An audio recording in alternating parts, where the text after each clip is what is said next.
because it went through my mind, well, if as you do sometimes, well, if she can't see, maybe she can't hear, or she doesn't understand, or you make up all these stories. But I was gracious, but probably treating her instead of like an 11 or 12-year-old, maybe like a 6 or 7-year-old. And they came in, and the husband and wife wanted to come into my private room where I worked, and this young lady was staying out in the living room. And my home, all my homes, they're gracious, and I like to think that they're filled with all good spirits. And at that cycle of my life, I was so aligned with the angel kingdom. There were angels kind of everywhere. It wasn't obnoxious because they were all beautiful angels, but you couldn't help. If you were sitting there, you would see a case with them, and, one glorious one might be standing out, whatever. And this young lady had to be sitting out there all by herself. Well, the husband and the wife and I chatted, and of course their concern was, and they were looking to me for this answer, would this child be blind? I don't actually remember what the diagnosis was according to Dr. Bartlett here. I really couldn't tell you because I was so blown away by what happened afterward.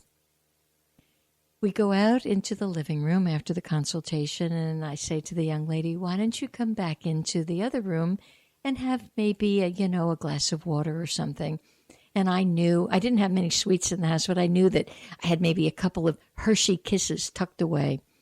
So she comes back in, and I looked at her. I said, maybe you were thirsty. Are you okay? And I have this little treat for you. And absolutely on cue, she looked at me behind these bottle eyeglasses and said, no, I wasn't lonely. I didn't need anything. All your angels are here with me.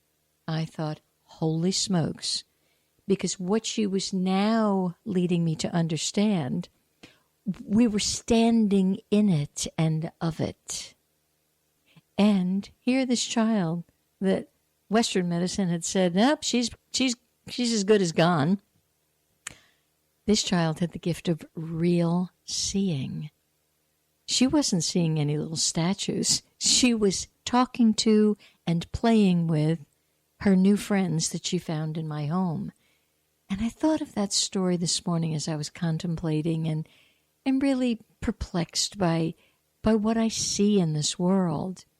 And all of a sudden, I thought, I've got to invite the angels back in again, and master teachers and master guides and ascended teachers. And all of a sudden, the room became, I almost couldn't breathe. I could feel the presence of everyone, and I could feel their comfort, and I could feel their drive to help me share with you. Come on, will you put the swords down? We're here at a turning point in eternity, a huge galactic portal. That's why over the past several years, everything I do and say seems to have the word portal connected to it. This wasn't my pet word 5 years ago. No way. But you and I are to become a living portal.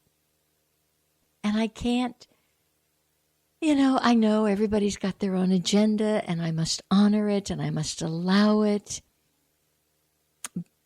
But I say to those of you who can hear me, there is this bigger opening in consciousness. But you have to invite it in. You can't say, I want it, and then be hostile and disconnected and resistant and push against. The only thing that resistance gets is heightened resistance. And it's a law. These are laws of the universe.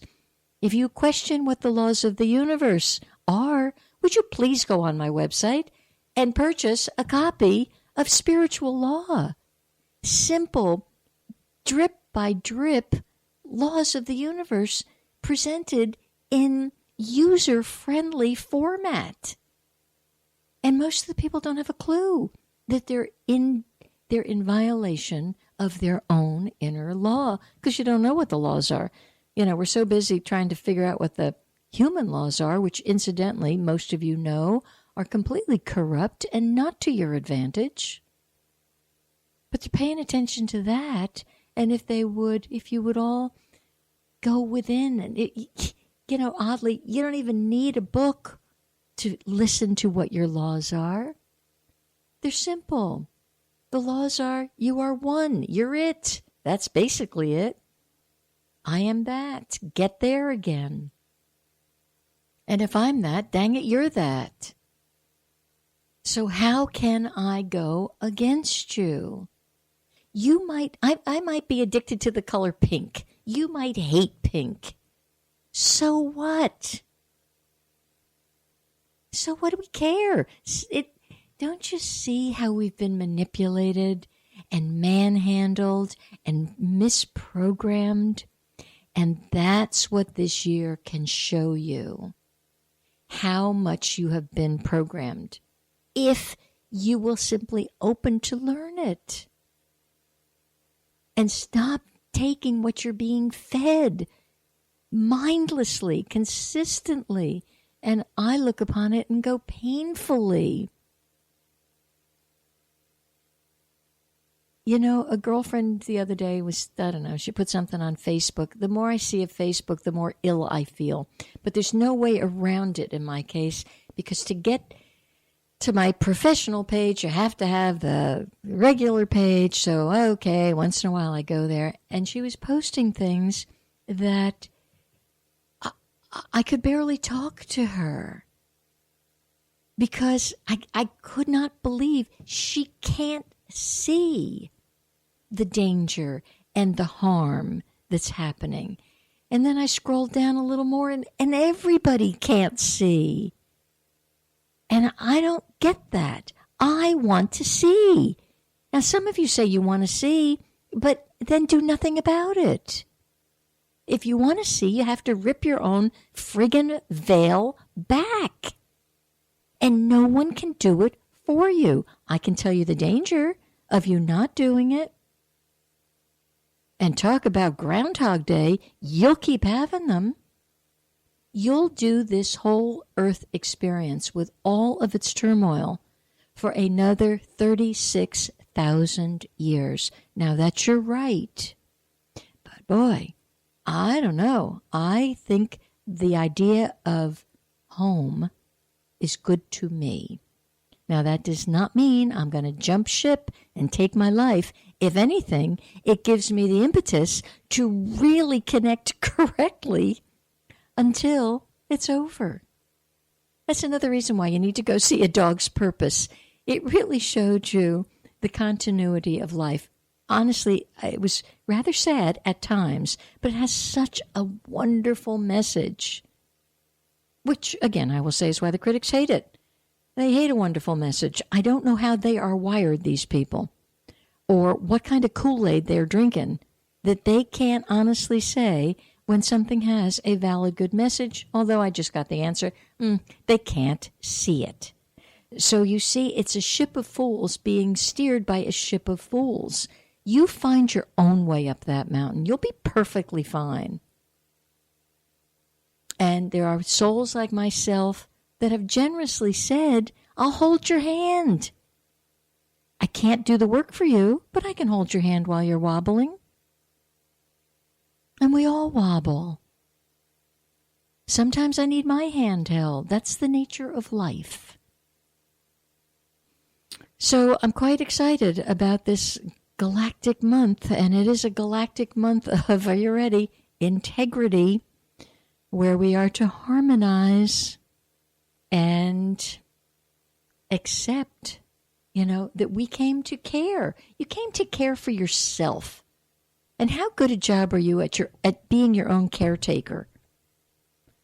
I don't want to make judgments here, but lots of times people aren't doing such a good job of taking care of themselves energetically. Yes, okay, you may go to the gym every day, but energetically, are you really caring for yourself? Yeah, so there we go with that. Let me see if there's anything else I want to tell you about that. Isn't this interesting? The collective realization that we are all participating in the same cosmic mind will melt historical barriers that have divided us due to forgetfulness. Basically, you've just forgotten that we're one. That's what's happened here. Talk about Alzheimer's. We have like a massive case of dementia and Alzheimer's across the board. So the people who are really carrying the torch with that frightful, I don't know if it's frightful, with that situation, you and I, as we forget our oneness, you might as well call yourself an Alzheimer victim or person or whatever. They're not really victims. I don't like the word victim. It doesn't have any goodness to it. And I don't think any of us are victims unless you want to think you are. You think you are and you are. So there we have the galactic thing. Anything else I want to tell you about that? I think there is. Let's see here. Okay.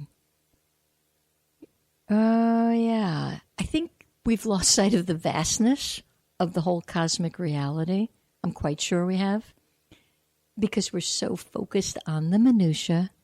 And so as you gain again your recognition of the vastness of this reality and the billions of galaxies contained in numberless world systems, you'll recognize they too are at different stages of evolutionary development.